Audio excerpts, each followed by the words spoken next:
So I just asked you, what language did Jesus speak? Your answer was Aramaic. My question is, how do you know that he spoke Aramaic? Come on, these are claims from history, man. What history?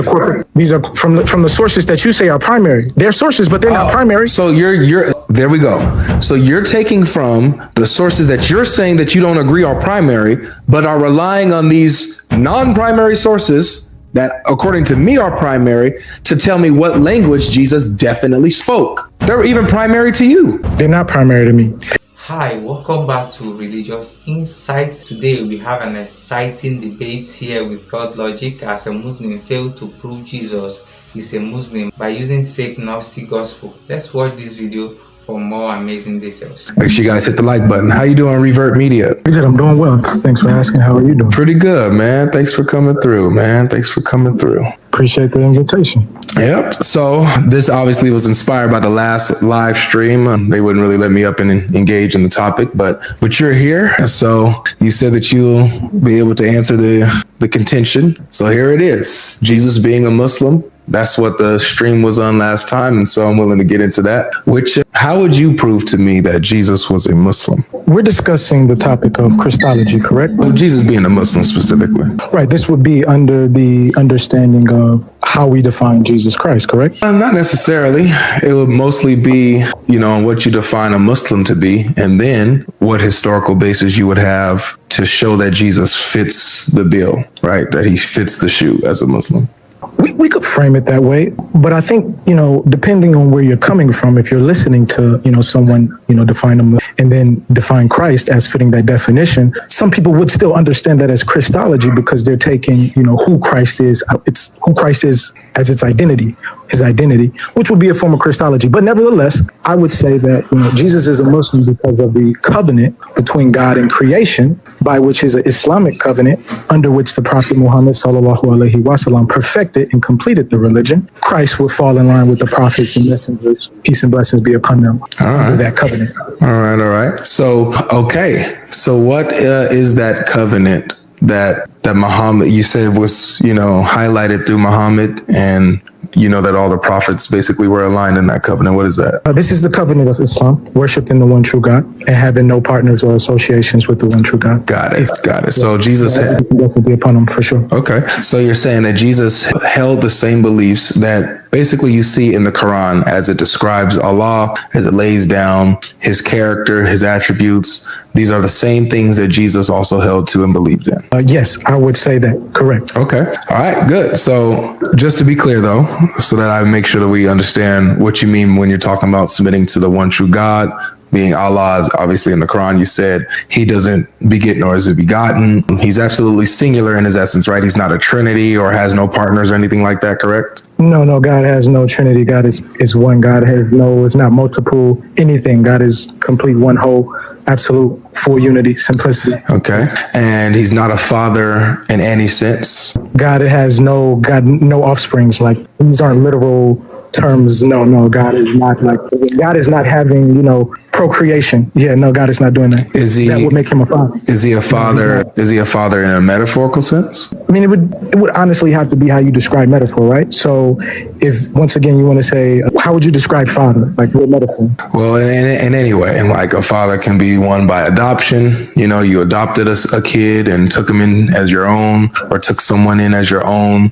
and care for them. Holistic way, like a legal standing. Is that what you're saying? You can be an adoptive father. You can be, just like a father figure to someone. So like, let's say someone looks at an older gentleman and, that's, he refers to him as father because they have that type of relationship, even though they're not literal. Like he didn't, come from his loins, nor is he adopted by this man, but they have that type of relationship where he basically took him under his wing and cared for him as if he was his own son. If you're describing, that and trying to use that as a theological lens by which to view the supreme deity, that would be a human understanding that is limited. Islam wouldn't subscribe to that. We don't necessarily teach our followers to subscribe to those types of human projections onto God, right? This is anthropomorphism, right? This is not even a necessarily theological term. This is also, psychological literature, Beautiful. By which people study humans and see that humans, try to, make things in their image. Yes. But we know in Islam that God is above, all human, attempts to make an image out of perfection. Gotcha. So in that sense, no, that metaphor would not apply. No. Got you. All right. Thank you for being clear. Thank you for being straightforward. So, all right, good. So now I understand. We set the foundation of what you mean by submitting to God, the true God specifically, the God who's not a father in any sense, the God who doesn't beget, who's begotten, none of that. He's absolutely singular in his essence, has no partners. He's not a multiplicity of persons when there's not any of that. He's absolutely singular in his essence. This is who the true God is that you have to submit to in order to be a Muslim. Is that correct? Fundamentally, right? When we talk about theology, we talk about the language that should be used to describe God. Historically, if we're looking at, honestly, the development of Islam, the development of Christianity, the development of Hebrew Judaism, and, different, what they would classify as Abrahamic religions. But I mean, that's even a limited term there. If we're to look at the development of those things obviously were developed out of human attempts to ascribe certain theological language to God. All right. And because of that, there developed systematic ways of interpreting and understanding God, by which some people deviated and others did not. This is explained to us clearly in Islam, and when it teaches us that the Quran is the criterion or the judger of, what came before, so that we can have a purer understanding of the simplicity of Islam and the covenantal agreement of the supreme God and the prophets that he sent, peace and blessings be upon him, right, of which Jesus will be a part. Sounds good. Sounds good. Okay. So can you show me that Jesus believed and submitted to the same God that we established that we're talking about? The one who has no, can you show me? Can I show you? Yes. Well, honestly, so this depends honestly on what people take as verifiable evidence, right? So if we're looking at certain historical documents, some that people say they want it to be, religious or spiritual, right? Some people say, it's, corpus of literature, antiquity, XYZ. Depending on how people judge the value of those things, we can take a number of arrangements to establishing the identity of the Christ. For sure. Okay. So how would you do that? How would you show me historically that Jesus was as a Muslim? For me, it would be in the Quran, for sure. Well, that's what I'm challenging. I'm challenging the claim of the Quran, right? The Quran makes the claim that Jesus was a Muslim who believed these certain things. So that's the claim. And I'm saying, okay, I see that the Quran says this. Now, how do can we verify that Jesus historically actually believed these things, that God is not a father in any sense, that, he's absolutely singular in his essence, yada, yada, yada, Can we solidify this historically? Absolutely. So, number one is, right, if we're looking at the Quran, right, and you're saying, okay, I see what the Quran says and its claims, and I want to justify this. It seems like you're asking is for extra, Quranic evidence to solidify the claim of the Quran. Am I understanding your question? Yeah, it would have to be, because the Quran makes the claim, so the claim isn't evidence within itself. I mean, I could understand that for sure. Like, you want something to substantiate the claim itself, but the claim can still be valid without any substantiated evidence, as with any, claim, for sure, if it's true, right? Also, so if I, for example, let me give an example. If someone says I went to the gas station at 5 p.m., they made that claim, which may very well be true in and of itself, right? With or without evidence, correct? If it truly happened, yes, but there's but it can't be. Right. So you're saying something could be true without evidence to back it up? If it's true, obviously, correct, right? Okay. If it's true, that's common sense. We know these things, right? Yeah. So is that the case here, or is there evidence to back up this claim that Jesus was a Muslim, or are we just like, we're talking about divine revelation. Well, no, we're not talking about doing the trust me bro thing, but I just wanted to clarify, right? So, that we understand that you're looking for a substantial claim outside of the Quran, but it needs to be understood for our audience. So also understanding the logic or greater scope of things, that you don't necessarily need a claim to back up what's true, but it is suggested otherwise to go and get a claim. Let's just understand that and make that evident. So that being said, right, if we're looking for substantial evidence from the Quran, we have to take from the Islamic perspective as a Muslim that this is extra evidence outside of the Quran, which is not giving the authority as the supreme word of God, correct? Well, I wouldn't say that, because I don't agree, right? Yes, exactly. I'm testing the claim, so I'm not here with the presupposition that the Quran is the word of God, and so therefore whatever it says is true. I'm on the outside looking in, like, okay, it claims to be the word of God, so it should get this right. Let me try to verify this. Okay, understood. That being said, if we want to take historical evidence outside of the Quran, outside of the corpus of, the supreme word of God, God, then we can look at, what history provides us. Yes. Right? Are you? Yes. Okay, for sure. We can look at what history provides us, and we can take some judgments and some reasons from it. And as the Quran dictates to Muslims, we can judge by the Quran. Judge by the Quran? Yeah, it's the criterion by which we judge these evidential truths to be true, for sure. I wouldn't agree with that. We're talking about history here. I know you wouldn't, but I'm stating as for Islam because you're asking me to provide from the Islamic perspective. So are you saying that the Quran determines history and what happened in history even before the Quran came? We're talking about Christology and Jesus being a Muslim. Alhamdulillah. But if you want to make those other substantial claims into the argument, I wouldn't necessarily move our goalpost there for the audience. I would actually shift it back to the Christ to keep things simple and on a, is narrow for the audience. Yeah. So what historical evidence do we have to show that Jesus was a Muslim, that he believed the same things that we've established that you must believe in order to be a Muslim? Okay, so we know, number one, that this Jesus person, right? Peace and blessings be upon him if you're a Muslim, right? If we're talking about historically, comes in a context, right? At least from the Islamic perspective, comes in a context of other historical figures. This would be like Musa alayhi salam, King David, King Dawood, peace and blessings be upon him. Other historical figures, right, up underneath the Islamic covenant of God's prophets and messengers. So we could look at the evidential claims that substantiate these characters and judge between them and seeing whereby they are taught you should believe in one true God and to avoid paganism, which would be the pluralism of ideologies. Well, I'm not asking about what Moses or Abraham or David taught. I'm asking specifically about Jesus. Like you can't say David, Moses and these other people, they taught this, so therefore Jesus taught it. No, we have to see what Jesus taught himself. That's what I'm asking for. Okay, if we want to look keeping the goalpost too. I'm talking about Jesus specifically, not anybody else. This is okay, but I just wanted to establish that, the Quran and Islamic understanding of the Christ comes in context of other historical characters. We didn't just grab this out of the blue, so that's understood for the audience. That's fine. We're a pretty educated audience. We know what Islam believes. If we look at the corpus of Christological evidence of this person called Christ, we're going to see that there's a lot of literature, correct? Yeah, there is. And some of this literature, let's be honest, conflicts, correct? What do you mean? What literature? This would be the literature supposedly of ancient writings. Some people call them the Gospels. Some people call them Injils. Some people call these. I would not. Other commentaries. I would not agree. Other commentaries. I would not agree. Other commentaries. Oh, that's okay. You don't have to agree. But let me just state my claim.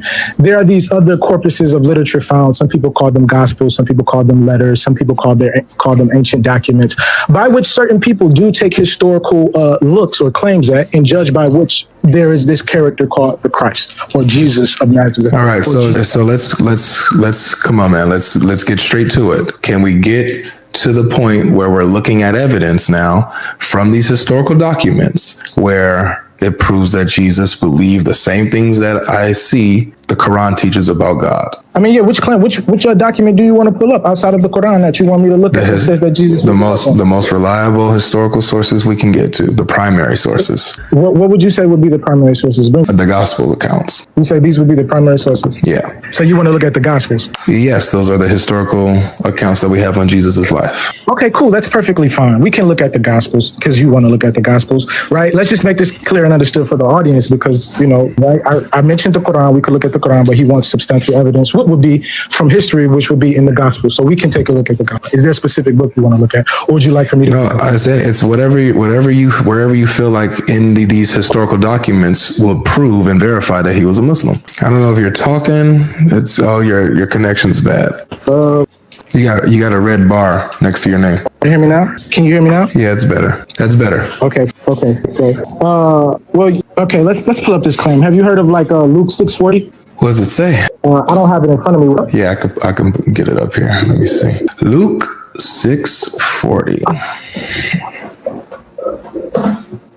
Make sure you guys are hitting the like button. Don't just be sitting here, man. We know what you do. secretly if you ain't hitting that button. So Luke chapter 6. I mean, yeah, this is because you want the gospel, though. So I'm going to give it to you from the gospel because you want it. And for the audience, I'm pretty sure they want to hear some claims from the gospel for sure. So wait, so are you saying, do you agree? What version are you reading? This is ESV. This is ESV. But do you agree that these are historical documents that can verify, what Jesus believed, did? No, I don't believe that they can necessarily verify exactly what Jesus did and taught. I do believe they should be looked at as what they are presented as, which would be accounts. They are supposed accounts, right? But are they all the way verifiable and that we should take as literal as 100%? No, absolutely not. Okay. So if you don't think that if this is evidence that will help, what I'm asking for, you don't have to use this. Okay. I thought you wanted the Gospels, though. You asked me what evidence do I want? I said I want primary sources. You said what is that? I said which are the Gospel accounts. But for you, that's for you. Well, no, it's not. It's not. I'm talking objectively. It's not just for me. Okay.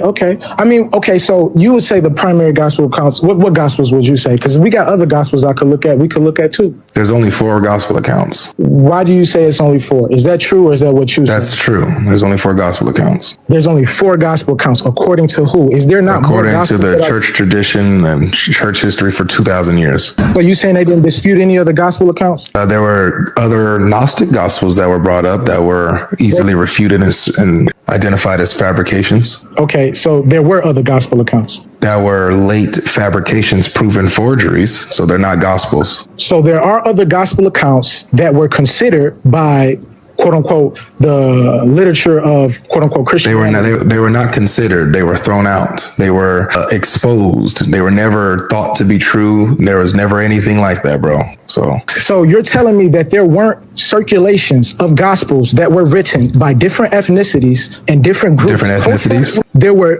Okay, here's my question. Do you take the Gnostic gospels as evidence? Absolutely. What's in the corpus for substantial Listen. You're asking for historical documents within 2,000 years ago that mention this person, Jesus. Yeah, these aren't 2,000 years ago. These aren't documents from 2,000 years ago. These will be documents from, I would say, 1,900 years, 1,700 years. If I was born and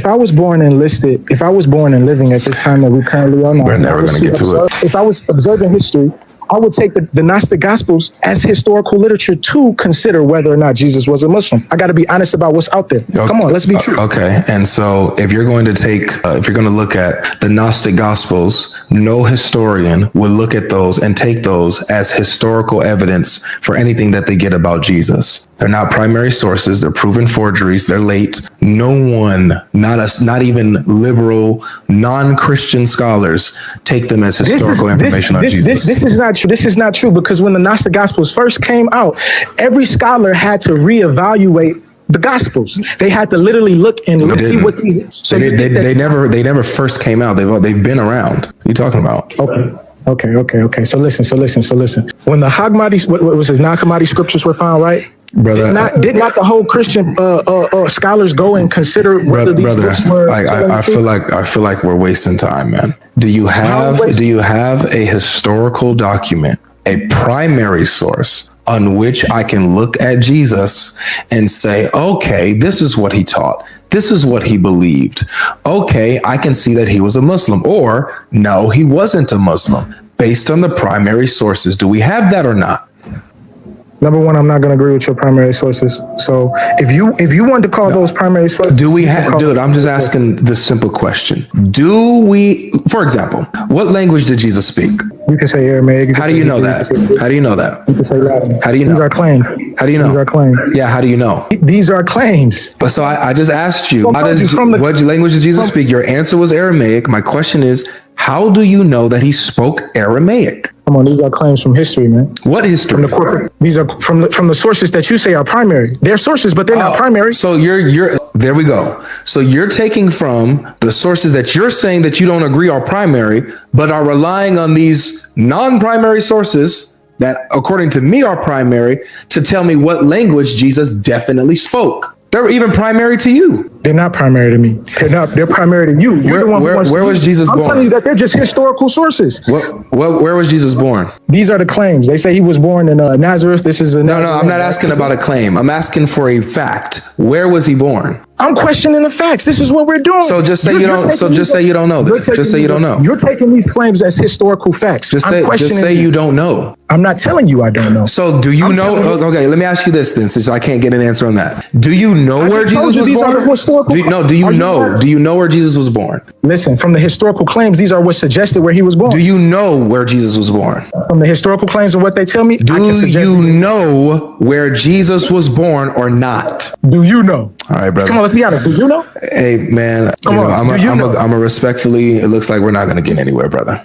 So he said we're not gonna get anywhere. Yeah. It's okay. It's okay. I gotta call it a day, man. I appreciate you. It's okay because you don't want to take other historical documents as literature. I get it. You don't want to admit that you're using the primary sources of the Gospels. You don't want to admit that you're relying on them, but you don't want to get anywhere.